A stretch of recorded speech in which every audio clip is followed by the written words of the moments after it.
A lo largo de más de 200 años, miles de guitarristas han iniciado sus estudios y su carrera musical con el método de Carulli, que es tan conocido. Yo mismo hace muchos años en el conservatorio fue las primeras lecciones que aprendí y pues vamos a iniciar una serie en la cual vamos a ir semana a semana viendo cada uno de los estudios de este lindo método. Quiero dar algunos consejos para los que están iniciando y, por qué no, aunque te sorprenda, en el estudio 1 de Carulli también hay consejos para los que están un poquito más avanzados. Así que iniciemos.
Muy bien, un estudio muy sencillo, muy agradable en un tiempo de vals.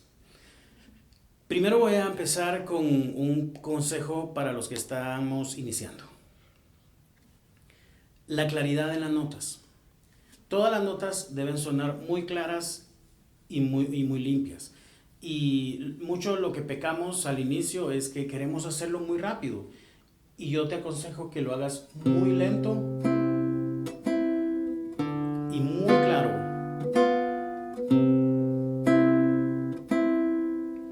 La velocidad vendrá después, eso no es un tema que debe preocuparnos.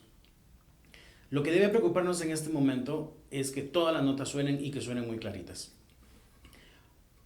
Cuando estoy tocando estas dos notas, este do y este mi, debo de hacer énfasis en que el mi suene muy claro. Porque si pongo mal el dedo, lo voy a estar apagando. Así que yo les recomiendo que trabajen. Yo sé que trabajamos estudios cromáticos y sé que nos hemos puesto a hacer este tipo de ejercicios que hacemos todos los días para calentar, pero detengámonos un momento en la segunda cuerda y toquemos las notas que están justo, las cuerdas que están justo arriba y justo abajo de la que estamos tocando. En este caso tengo un do y quiero tocar este sol y este mi para asegurarme de que están libres. Ahora aquí, ahora con el re y ahora con el mi bemol.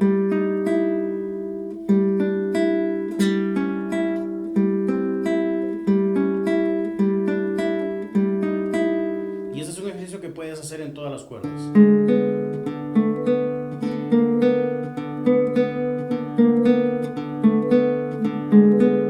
Esto lo que nos va a asegurar es que nuestro dedo caiga perpendicular a la cuerda, como un martillo, y que no obstruya las cuerdas que están a su alrededor.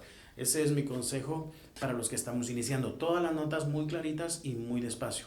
Voy a hacer un pequeño consejo también para los que estamos un poco más avanzados. A veces se nos pasan por alto, a veces no tenemos un profesor que nos explique ciertas cosas, así que vemos un tutorial, lo cual está muy bien, aprendemos una canción, pero hay cosas pequeñas que se nos pasan. En este caso yo quiero hacer énfasis en la duración de los bajos. Es muy común hacer este tipo de cosas.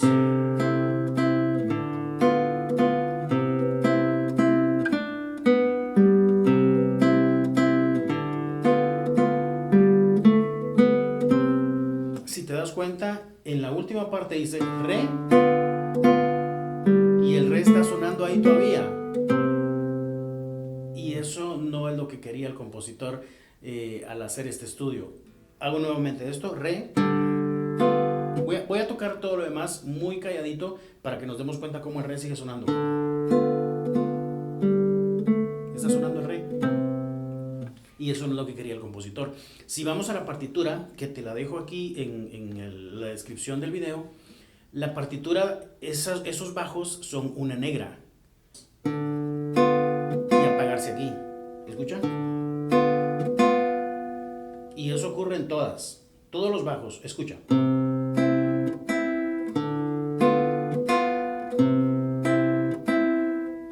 De esa manera, el ejercicio cobra algún sentido, porque obliga a este dedo que tenemos que acostumbrarnos que también es un apagador de bajos. Es un trabajo muy importante del pulgar, apagar los bajos que ya no deben estar sonando. Así que yo te recomiendo, amigo, que estás en un nivel más alto, que vuelvas a tocar este estudio, que vuelvas a repasarlo, pero haciendo especial énfasis en apagar el bajo cada tercer tiempo. Apago, apago, apago,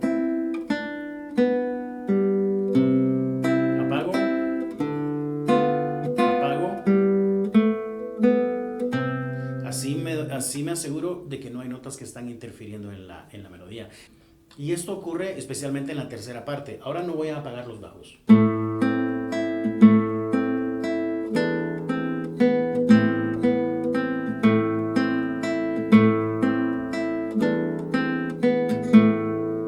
Como son dos notas que están al aire, se van a quedar sonando mucho tiempo, especialmente el mi. Ese suena mucho tiempo. Aún está sonando. Por eso mismo es que yo recomiendo que pongamos especial atención en apagarlo cuando es debido. Entonces, en la tercera nota, apago, apago, apago.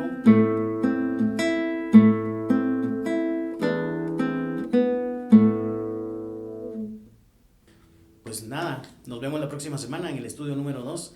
No te lo pierdas, porque siempre hay consejos para el que empieza y siempre hay consejos para el que ya está avanzado. Hasta pronto.